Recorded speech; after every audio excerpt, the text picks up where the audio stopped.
calon guru penggerak Angkatan 9 Kabupaten Hulu Sungai Utara dengan fasilitator Bapak Budi Putranto dan pengajar praktek Bapak Suratma. Perkenalkan, nama saya Nur Hidayah dari SDN Bayur. Saya bersama rekan saya yaitu Saya Ismaryani dari SD Negeri Banjar 1 dan saya Ludi Lewati dari SDN Antasari 1. Ya. Pada kesempatan kali ini kami akan melakukan demonstrasi kontekstual praktek coaching pada pembelajaran atau keseharian CGP. Selamat menyaksikan.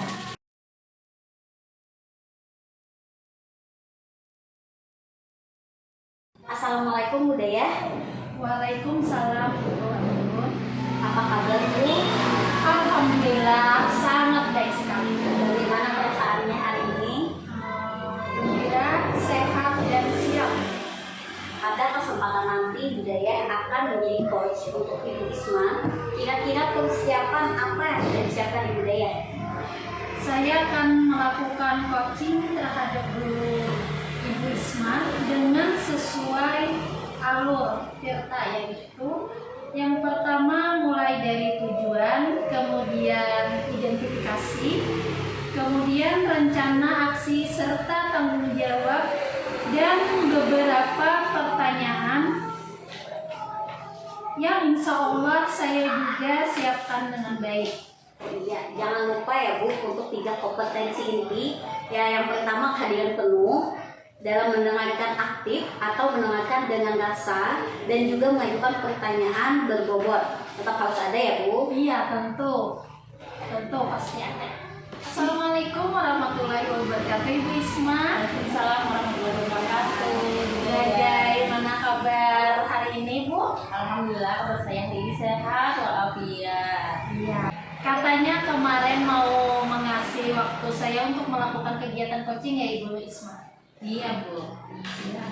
Rencana Ibu Isma pertemuan coaching ini tujuannya apa?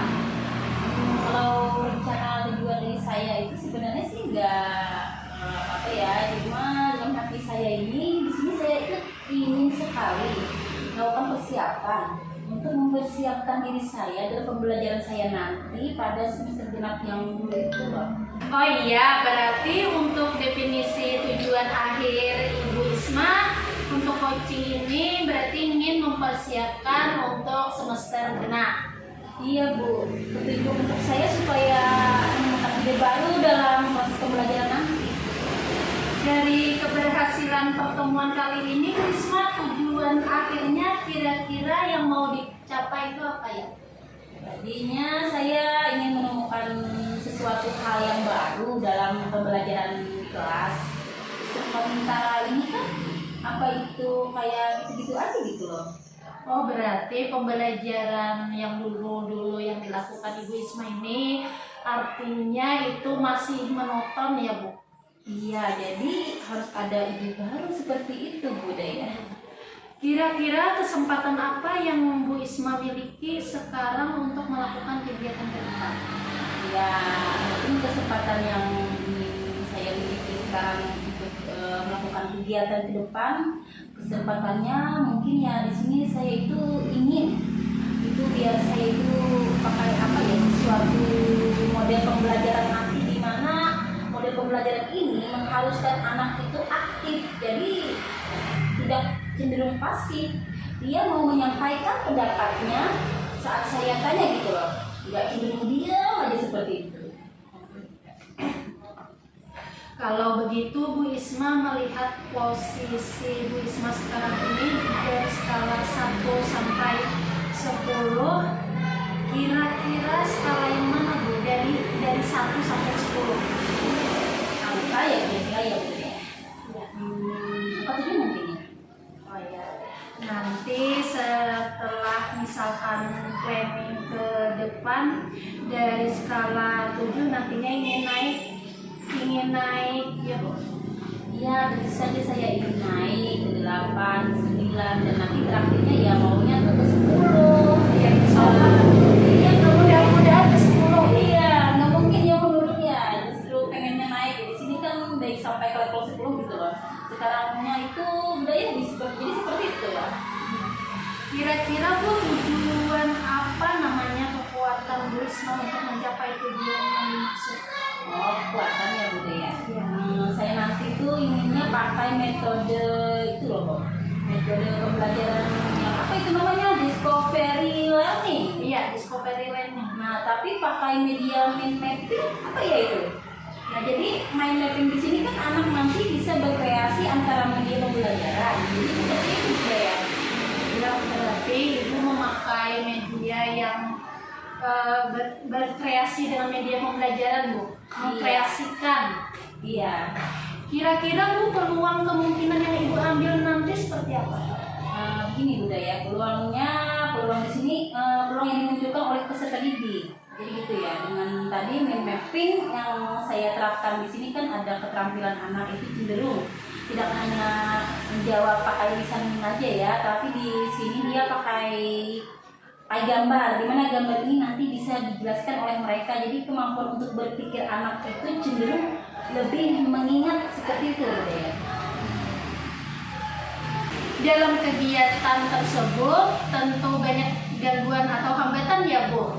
Kira-kira rencana apa atau solusi apabila ada gangguan atau hambatan dalam kegiatan yang Ibu lakukan? Oh iya. Jadi begini udah ya, solusinya ya di sini. Solusinya itu anak kita harus kita arahkan saja. Saya selaku gurunya itu kan tidak langsung mendekati. Kamu harus begini, harus begitu. Itu tidak seperti itu. Tapi kita coba nanti misalkan ada anak yang kok kurang apalah. Nah, bisa mungkin kita mencoba mendekati, dan kita selaku guru itu kan harus menuntunnya. Jadi harus membimbing. Nanti diharapkan dengan bimbingan kita itu nanti anak itu menjadi lebih lagi. Seperti itu. Kalau hambatannya sendiri apa? Penerapan tadi ya saya itu ya ada kekuatannya ya, hambatannya mungkin anak itu kurang apa ya Bu ya, kurang konsentrasi, karena biasanya anak itu kan cenderung ke dia hanya mendengarkan gitu. Jadi ya kemudian ada latihan soal yang dikerjakan, mungkin hambatannya ya anak itu nantinya kayaknya kurang mengikuti lah, jadi dia kurang konsentrasi tadi. Jadi seperti itu, kurang konsentrasi gitu ya.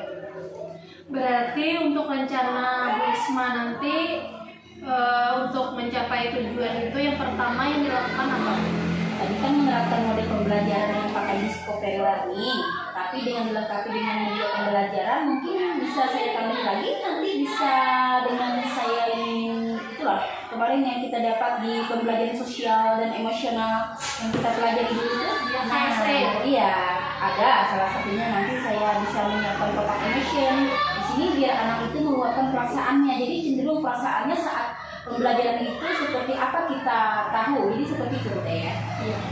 Kira-kira Bu, jangka waktu untuk melakukan kegiatan ini berapa ya? Waktunya? Waktunya itu sekitar 1 sampai 2 minggu. Jadi seperti itu. 1 atau 2 minggu ya? Iya. Kira-kira menurut Bu Risma, ukuran keberhasilan Bu Risma dalam melakukan ini apa ya? Ya saya nanti ternyata nggak perlu berubah perencanaan yang sudah saya buat kemarin ya di semester ini ya. Di semester kemarin ya saya mungkin tetap pakai itu, cuma dikombinasi dengan itu pemakaian model pembelajaran, hanya pakai model apa ya, itu dilengkapi dengan media-media pembelajaran yang menyenangkan untuk komitmen ibu sendiri. Iya. Berarti komitmennya itu apa ya Bu? Komitmennya saya itu harus bisa melakukan sesuai dengan tadi ya. Kira-kira 1 sampai 2 minggu, berarti ya itu yang harus saya kerjakan. Kira-kira Bu, ada ya Bu yang teman sejawat yang atau guru di sekolah itu yang membantu kegiatan tersebut Bu? Ada apa mungkin ya? Nanti saya mau minta bantuan sama itu Ibu Atul. Mereka kan selaku guru mapel ya, tidak itu setidaknya ya mereka juga tahu kayak gimana sih anak ini. Ya, berarti untuk tindak lanjutnya dari sesi coaching ini Bu, di kemudian hari apa ya Bu? Tindak lanjutnya? Saya nanti bisa apa tindak lanjutnya, berarti saya bisa jadi menjalankan rencana yang saya itu tadi sesuai dengan tujuan tadi, dan nanti apa insya Allah nanti akan bisa. Semoga Bu Isma pada sesi coaching kali ini bisa terwujud ke depannya dan aksinya, dan pembelajarannya juga berhasil. Amin. Sehingga anak-anak dalam menerima pembelajaran yang disampaikan oleh Ibu Isma ini menjadi senang, Amin. nyaman, ya Bu? Iya. Baik, Bunda, tadi luar biasa ya, sangat bagus, sangat mengena sampai pada titik temu solusinya untuk permasalahan yang dialami oleh Ibu Isma tadi. Ya, secara keseluruhan saya sudah melihat present kehadiran penuh dari Hidayah. Kemudian Ibu juga menunjukkan mendengarkan aktif dan dengan menggunakan rasa empati, dan saya lihat tadi juga mampu menggunakan pertanyaan-pertanyaan berbobot sambil kita evaluasi mungkin tadi sebenarnya tirta yang Ibu lakukan untuk Ibu Isma secara garis besarnya apa aja, Bu? Jadi alur tirta ketika saya melakukan coaching terhadap Ibu Isma itu sudah mengikuti alur tirta yang sesuai dengan alurnya, Bu. Mulai tujuan, kemudian identifikasi, kemudian rencana aksi, sama tanggung jawab. Jadi beberapa pertanyaan tentang alur yang saya tanyakan kepada Ibu Isma dengan menyampaikan pertanyaan berbobot seperti itu. Kalau antara skala 1 sampai 4 nih ya, kalau 1 sampai 4 untuk coaching kali ini saya kasih 4 deh, karena sudah sangat berbobot, sangat baik, dan saya harap kegiatan coaching-coaching selanjutnya akan tetap Ibu lakukan baik kepada murid, rekan sejawat. Saya mengucapkan selamat sukses buat Ibu Daya dan sampai jumpa di lain waktu. Oh, iya. Terima kasih Bu, berarti coaching kali ini ya Bu dianggap berhasil. Iya, Bu. Iya. Ya, terima kasih Bu.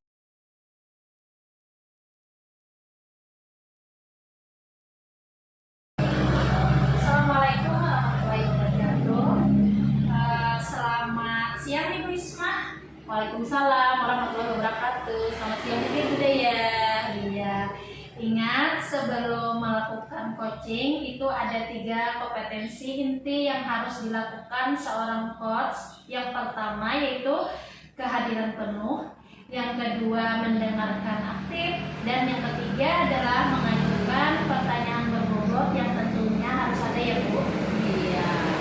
Ingat Bu, kalau alur tirta yang dilakukan melalui tujuan, kemudian ada identifikasi, lalu ada rencana aksi, sama tanggung jawab Bu. Jadi alur kita ini jangan sampai tidak dilakukan sama sekali ketika melakukan coaching ya Bu. Iya, Bu. Ya berarti Bu ada identifikasi, ada rencana aksi, ada tanggung jawab. Ya, ingat itu ya Bu. Iya. Selamat melakukan coaching Bu. Iya, Bu Daya. Assalamualaikum warahmatullahi wabarakatuh. Selamat siang Ibu Anggun. Waalaikumsalam Bu Isma. Siang juga. Gimana kabarnya Ibu Anggun hari ini? Kabar saya sih sebenarnya baik, Bu. Cuma sebenarnya ada yang menjengkel di saya. Loh, kira-kira apa ya yang mau diceritakan Ibu Anggun? Ini ya Bu, ini sebenarnya pengalaman pribadi saya. Di kelas saya itu ada guru yang tidak mau masuk lagi. Ini kan siswa saya curhat ke saya. Iya. Katanya ada guru yang tidak mau masuk lagi. Gara-garanya siswa saya itu mengerjakan tugas PR yang saya kasih. Tapi kerjakan itu waktu pelajaran Bapak itu. Nah, sehingga kemungkinan Bapak itu tersinggung. Setelah itu nggak mau masuk lagi ke kelas saya. Jadi seperti itu ya Bu Anggun. Berarti pada intinya ya dari masalah itu Ibu seperti pada saya itu masalahnya ada seorang guru tapi nggak mau ngajar ya. Gara-gara mereka itu mengajarkan soal dari Ibu ya. Jadi seperti itu ya Bu Anggun? Iya Bu. Jadi begitu masalahnya. Jadi berarti begini ya Bu. Oke. Kira-kira dari percakapan kita ini nanti ya Bu Anggun menginginkan itu apa tujuannya nanti ya? Saya ingin agar suasana kembali seperti sedia kala. Istilahnya itu saya ingin guru tersebut masuk lagi ke kelas, suasana kondusif lagi. Jadi tidak ada konflik lagi antara siswa dan guru tersebut. Intinya saya cuma ingin seperti itu. Iya, jadi seperti itu. Berarti pada intinya kan Bu Anggun menginginkan bahwa kondisi di kelas itu normal kembali, gurunya mau masuk lagi. Terus di sini kira-kira kesempatan apa ya Bu Anggun itu? Sekarang saya sudah memberikan pembinaan kepada anak-anak. Iya. Ketika setelah anak itu curhat ke saya minta mereka untuk menemui guru tersebut untuk bicara baik-baik, minta maaf. Iya. Nah, pada saat itu kan jam pelajaran terakhir kayaknya, setelah saya masuk, anak-anak mencari bapak itu, cuman bapak itu nggak ada di kantor. Iya. Jadi anak-anak bilang lagi ke saya, Bu, bapaknya nggak ada, jadi gimana? Terus saya bilang itu di aja di WA. Iya. Jadi anak-anak itu sudah WA, sudah dibalas. Bapak itu minta bahwa seluruh kelas untuk bertemu bapak secara langsung di musola. Di keesokan hari, waktu yang telah ditentukan, bapak siswa itu sudah hadir di situ, cuman bapak itu tidak hadir. Dan setelah itu pun saya masih menunggu tindak lanjut dari anak-anak itu. Mereka terus lagi, Bu, katanya bapaknya udah hadir, sudah WA, cuma nggak dibalas, dibaca pun tidak. Akhirnya setelah itu saya cuma bilang ke anak-anak gini, tunggu untuk minggu depan apakah bapak itu masuk lagi atau tidak. Ternyata di minggu depan bapak itu tetap tidak masuk, Bu. Jadi seperti itu ya Bu? Iya, Bu. Oh, ya. Berarti pada intinya ya itu anak itu sudah. Iya, Bu, anak-anak sudah melakukan apa yang saya sarankan. Nah, kalau di antara skala 1 sampai 10, Ibu Anggun berada pada tahap mana? Kalau dibilang perolehan skala itu masih kurang dari 50% ya, Bu. Karena istilahnya komunikasi aja masih belum terjalin antara bapak sama anak-anak itu. Iya.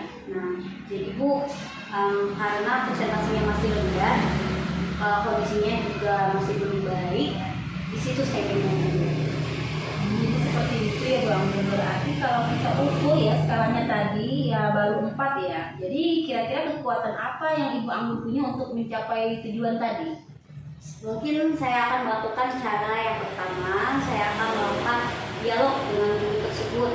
Saya akan melakukan pendekatan secara pribadi, dan melakukan tindakan preventif, Bu. Pendekatan pencegahan supaya masalah tersebut tidak berlarut-larut dan tidak tambah besar. Kemudian dari tindakan tersebut saya akan bicara deep talk dari hati ke bapak tersebut. Sebenarnya untuk menanyakan apa sih masalahnya, kenapa bapak tersebut masih kekeh tidak mau masuk ke kelas gitu. Tapi kalau cara tersebut juga masih tidak berhasil, saya juga akan minta bantuan kepala sekolah, karena di sini kan di kelas saya, jadi saya tidak enak, dan itu pun siswanya mengerjakan pekerjaan yang saya suruh. Saya akan minta kepala sekolah untuk menengahi antara siswa dan guru tersebut. Mungkin kan kalau kepala sekolah itu pengaruhnya tentu lebih besar ya, Bu. Iya. Selain itu, jika kepala sekolah juga masih itu tidak berhasil, maka saya akan minta bantuan teman-teman lain yang akrab dengan guru tersebut untuk bisa mempertemukan guru tersebut dengan anak-anak di kelas saya hingga menemui titik temu. Jadi seperti itu ya Bu Anggun. Jadi di antara mereka itu kira-kira mau diprioritaskan yang mana? Yang pertama, yang paling prioritas itu, Bu, saya ingin percakapan secara pribadi dari hati ke hati. Itu dari hati ke hati ya.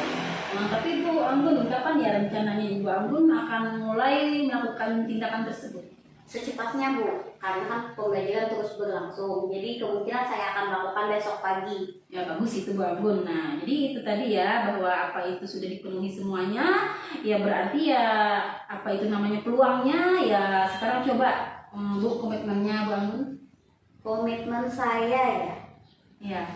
saya akan mengawal yang istilahnya kasus ini sampai saya benar-benar bisa memastikan guru tersebut masuk kelas kembali, bisa mengajar seperti biasanya, dan saya akan melihat bagaimana hubungan guru tersebut dengan anak-anak. Jika sudah baik, berarti keinginan saya sudah tercapai, Bu. Tindak lanjutnya Bu Anggun Mungkin?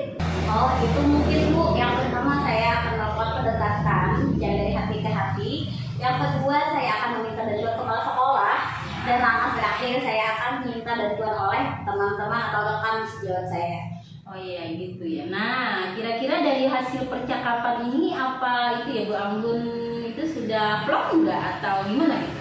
Alhamdulillah Bu, saya sudah merasa lega karena dari permasalahan saya akhirnya saya menemukan solusi dari hal tersebut Bu.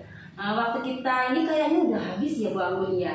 Nah itu ya mudah-mudahan nanti Bu Anggun bisa menyelesaikan semuanya itu dengan kondisi kelas yang lancar kembali. Amin. Terima kasih Bu. Sama-sama. Terima kasih Ibu Isma atas kegiatan coaching tadi.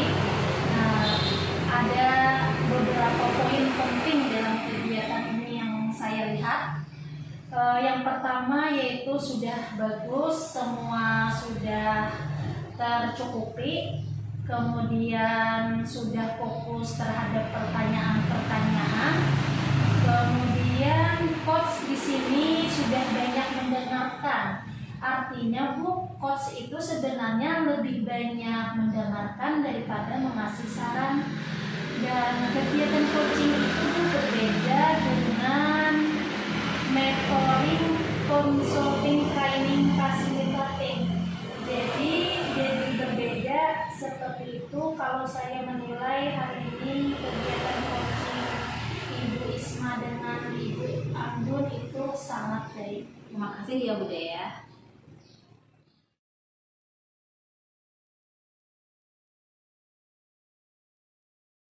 Assalamualaikum Bu Anggun. Waalaikumsalam Bu Isma. Selamat pagi Bu Anggun. Pagi.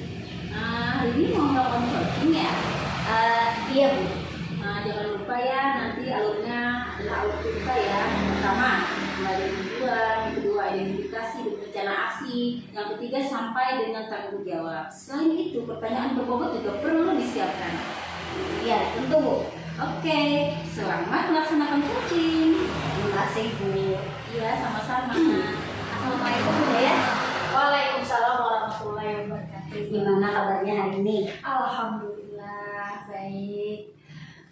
Jadi Bu, saya meminta coaching kali ini Bu karena ada permasalahan yang saya alami kali ini Bu.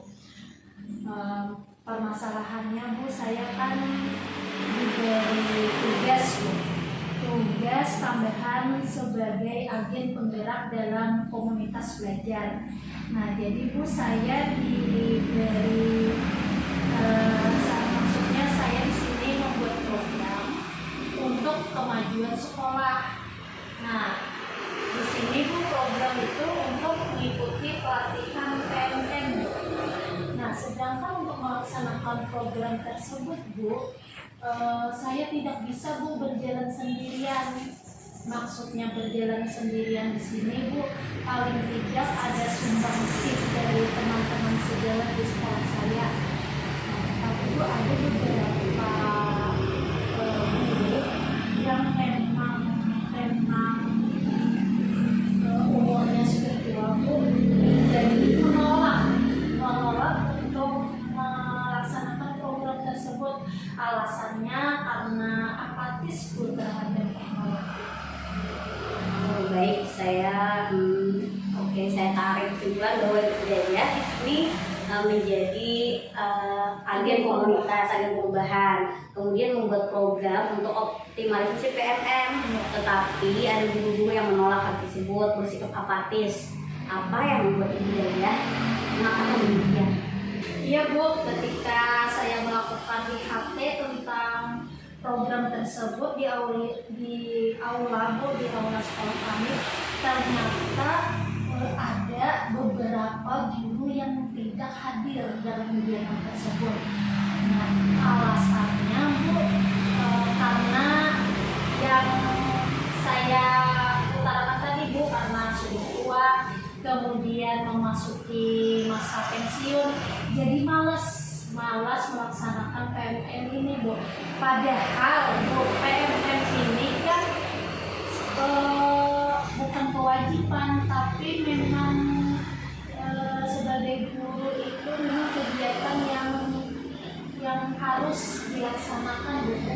harus, tapi memang kita sebagai guru itu kan media untuk kita belajar, Bu. Ya, jadi kalau orang belum pensiun itu ya seharusnya masih belajar ya, Bu. Nah, itu Bu intinya. Nah, jadi setelah diutarakan kepada beliau, ternyata kata beliau serahkan saja kepada operator.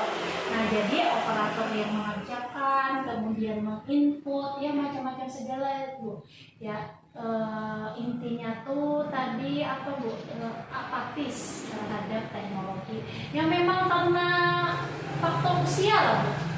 Oh iya, dapat ditarik kesimpulan berarti tujuan pembicaraan kita kali ini Ibu Dea itu ingin supaya Orang tua. Oh iya, Ibu Dea ingin mensukseskan PMM. Iya. Caranya mengikuti pelatihan mandiri dan Iya. itu harus diikuti oleh semua guru tidak terkecuali, Iya. termasuk Orang tua tadi. Iya, guru tua tadi. Iya, Betul. kan orang tua tadi itu Bu masih belum pensiun. Iya, betul. Berarti itu tujuan akhirnya ya, Bu. Betul, Bu.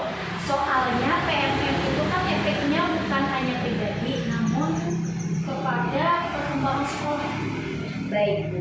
Kira-kira yang mungkin Bu Dea bisa lakukan untuk mengatasi hal tersebut itu apa, Bu? Rencananya, Bu, saya yang pertama kali yaitu saya melakukan IHT lagi, Bu, terkait dengan manfaat PMM dan efeknya terhadap sekolah. Tentunya dengan izin kepala sekolah, Bu. Kemudian menggunakan segitiga restitusi tadi, Bu. Nah, saya tunjukkan kepada beliau yang tidak mau ikut tadi, Bu. Nah, selain itu, Bu, saya akan membuka hotline, Bu, 24 jam terkait tentang PMM ini, Bu. Misalnya ada yang bertanya kurang paham, jadi saya membuka online saya, Bu, 24 jam full supaya program ini terlaksana, Bu. Wah, mantap, Bu Dea. Sebelumnya saya tanya dulu, dari proses yang berjalan saat ini tentang optimalisasi PMM dari skala 1 sampai 10, kira-kira tuh di angka berapa ya? Kalau di angka 1 paling jelek dan 10 paling baik. Kalau dari perjalanan sekarang ini, Bu, saya menilai masih di skala 7. 7 ya, Bu. Wah, itu berarti tinggal beberapa langkah lagi untuk mencapai sempurna, untuk mencapai 10, Bu. Nah, tadi kan ini apa? Ada IHT, kemudian pendekatan persuasif, kemudian layanan hotline 24 jam. Ini yang bikin saya salut, layanan hotline 24 jam itu tidak mudah, Bu. Nah, jadi kapan ini akan mulai dilakukan? Rencana, Bu, saya akan melaksanakan itu besok. Nah, kemudian hotline ini, Bu, untuk kan di sekolah saya ini kira-kira ada 2 orang. Jadi tidak apalah membuang waktu 24 jam untuk 2 orang tersebut. Kan kalau 2 orang tersebut ini tidak mengikuti kegiatan, itu berdampak buruk terhadap sekolah karena 2 orang ini tidak ikut. Jadi saya melakukan pelayanan full lah untuk 2 orang tersebut ini. Ya, misalnya kalau beliau bertanya masalah PMM, langsung saya jawab, Bu. Jadi handphone saya ini kemungkinan ada di saku saya terus, Bu. Baik, berarti seperti ini kalau saya lihat mulai besok berarti sudah mulai ada tindakan untuk melaksanakan aksinya. Besok mulai akan membuat layanan hotline untuk beliau-beliau ini. Oke, Bu. Kemudian setelah itu apa, Bu? Saya 1 minggu kemudian, Bu, akan diadakan IHT lagi, IHT lanjutan. Oke, kira-kira ada strategi lain selain ini? Strateginya selain hotline 24 jam tadi, saya akan berdiskusi kepada kepala sekolah, Bu. Maksudnya di sini saya minta dukungan beliau bahwa misalnya dari hotline yang 24 jam ini tidak memenuhi, jadi ada kerjasama lah dengan kepala sekolah. Jadi kan di tiap sekolah itu kepala sekolah, Bu, kepala. Jadi ada pengaruhnya lah sedikit. Jadi beliau bisa sosialisasi lagi dengan guru-guru tersebut yang diolah. Oke, berarti ada treatment lagi ya, Bu, ya, dengan itu meminta bantuan kepala sekolah, mengambil pengaruh dari kepala Iya. sekolah, betul Bu. Pengaruh jabatan. Iya Bu, luar biasa. Kemungkinan siapa ya yang kira-kira bisa membantu budaya untuk melakukan treatment ini? Ya Bu, tadi dalam melakukan program ini saya dibantu oleh operator untuk melaksanakan program ini. Soalnya operator saya kalau di SDN Dayuri ini Bu, memang kualitas atau pendidikan latar belakang pendidikannya memang dari sarjana komunikasi Bu, kemudian masuk komunikasinya ini langsung ke komputer Bu. Jadi alhamdulillah mahir sekali masalah teknologi. Jadi operator ya Bu yang membantu saya. Tapi selain operator Bu, ada 2 orang teman sejawat saya yang mungkin seumuran dengan saya, nah memang ahli juga di dalam bidang teknologi. Oh seperti itu, berarti Ibu Dayah punya banyak tangan kanan, tangan kiri istilahnya, Iya. yang punya banyak orang yang bisa membantu gitu. Wah sangat hebat ini ya. Saya tidak sabar lagi kalau mungkin nanti kita melakukan coaching selanjutnya. Saya sangat ingin sekali untuk mengetahui hasil dari aksi nyata dari yang Ibu Dayah lakukan ini. Ibu Dayah, kapan ya kira-kira kita akan ketemu lagi Bu? Insya Allah Bu, 1 minggu kemudian Bu. Jadi setelah IHT yang saya sampaikan, kemudian bisa melaksanakannya maksimal setelahnya itu melakukan rencana aksinya. Seperti itu, berarti kurang lebih sekitar 1 mingguan lagi ya Bu. Iya, Iya. 1 minggu. 1 minggu lagi kita akan ngobrol-ngobrol tentunya untuk mengetahui kemajuan dari masalah yang Ibu Dayah hadapi. Iya. Ngobrol-ngobrolnya Bu sambil makan-makan. Oh tentu, sudah langsung kita. Iya. Terima kasih Bu Dayah atas pembicaraan kita kali ini. Saya mohon maaf jika saya ada salah kata.